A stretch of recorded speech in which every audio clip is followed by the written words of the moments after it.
Welcome to Bread and Beer. While the Mesopotamians invented beer, including using a straw to avoid the sediments and herbs, ancient Egyptians perfected the brewing method. Egyptian beer's quality was determined by alcohol strength, color, and flavor. During the Pharaonic era, beer was the most commonly used and important alcoholic beverage. The state and temples used it, along with bread, as payment to workers, and it was included on the lists of food offerings to the gods and the deceased.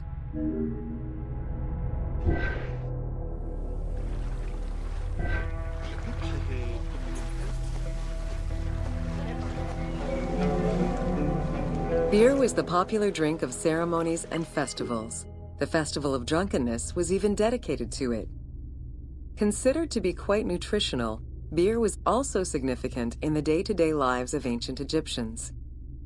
Egyptian adults and children consumed beer with all of their meals, and medical texts include hundreds of remedies that contain beer.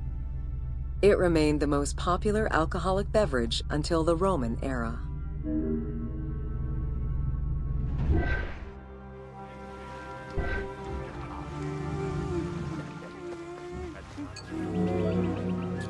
Recipes for beer varied over time and depended on the quality of the materials. Bakers and brewers typically worked alongside one another at the same workshop or house. Many families often produced the quantity appropriate to their own consumption, with better quality beers produced for festivals and other special occasions. The most basic recipe used malted cereal as the main ingredient. Fruits such as dates were added along with honey and spices.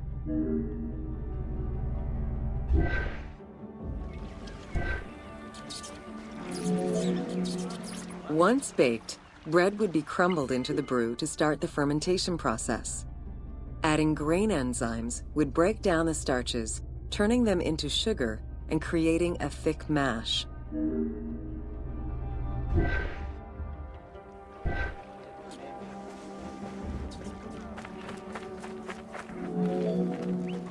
Once ready, the bread and grain mixture was compressed and then strained through a sieve with water into the mix of malt beer.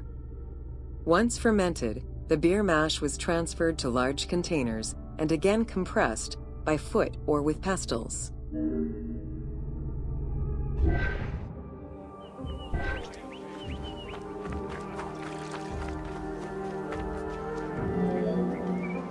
Once smooth, the beer was stored in pottery jars and sealed with a clay stopper.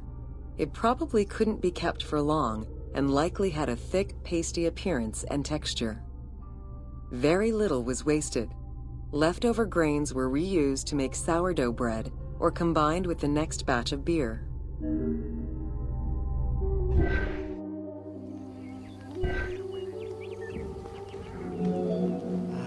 While there are many ancient accounts for making bread, most of the knowledge known about ancient Egyptian brewing comes from an account by the alchemist Zosimus over 300 years after Cleopatra's reign. More recently, Dr. Delwyn Samuel, an archaeobotanist, has proposed alternate antique techniques to brew beer. However, experts are unable to replicate an authentic beer since not all of the techniques and ingredients used by ancient Egyptians are known yet.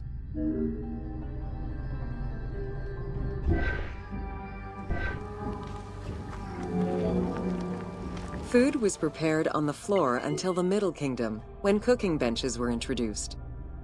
The introduction of durum wheat improved bread quality, meaning that the upper and middle classes ate better. The poor, however, still made do with a diet consisting of a gruel made of vegetables, softened bread, or barley.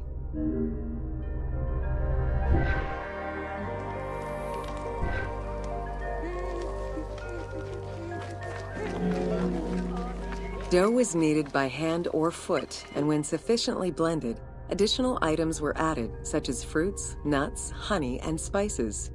To leaven the bread, they added sourdough or leaven from beer brewing.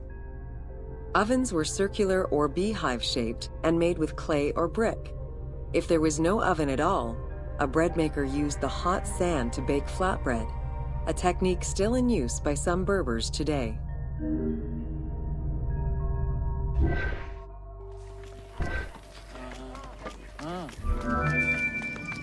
Ancient Egyptians always had to fight off the omnipresent sand particles that were blown towards them. Despite their best efforts, sand regularly made its way into their food. Additionally, particles from the grain-grinding stone tools and ovens they used also contributed to attrition and prematurely worn teeth. The team tried to portray this through toothache animations and commoners sweeping sand off. Yeah.